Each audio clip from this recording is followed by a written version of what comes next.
Differentiation using the Tomlinson Model. Differentiation is a response to the learner's needs using learning profiles, interests, and readiness. You can differentiate content, process, and product through each of these areas. When differentiating content, you use pre-assessments to determine where students need to begin, then match students with an appropriate activity. You can use leveled novels or a variety of reading buddy arrangements to support students working on different texts. You can also use Bloom's taxonomy to encourage thinking on several different levels.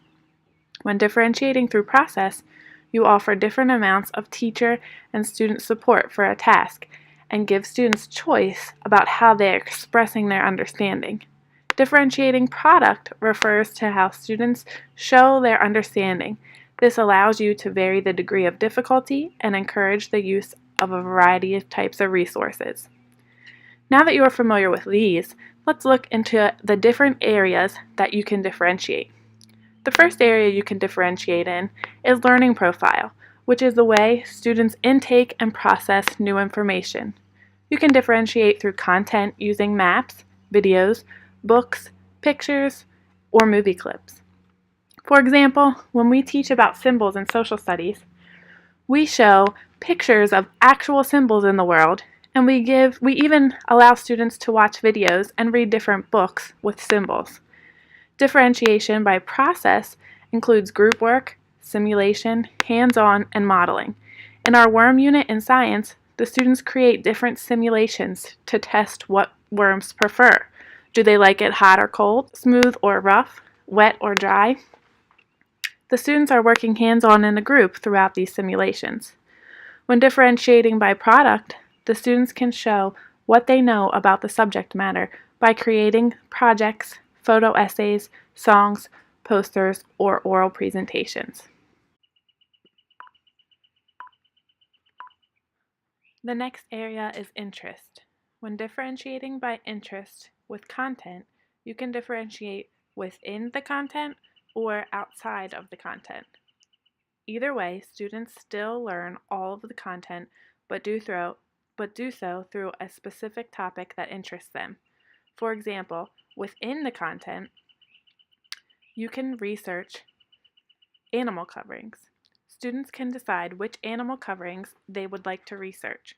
Through that, they will determine the purpose of that animal covering and different animals that have that covering. They become an expert in that certain area through process like orbitals, centers, or eye searches. In first grade, we typically use centers. These allow students to independently research a topic. Students can participate in interest centers and develop personal agendas, and they can learn through auditory, visual, and kinesthetic activities set up by the teacher. Using outside content based on interest is something that I'm really familiar with.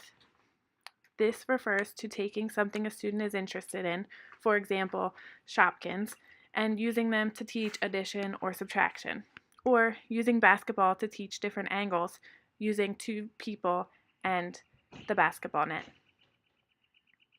Differentiating product by interest can be done using the same strategies within or outside of the content.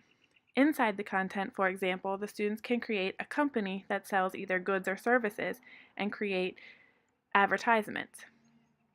Differentiating outside of the content can involve students creating a song teaching other students about goods or services.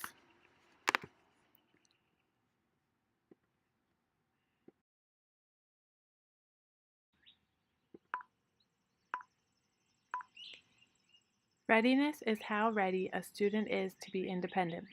This is a big one in first grade, as we are fostering independence with students. To differentiate content by readiness, one can use leveled text.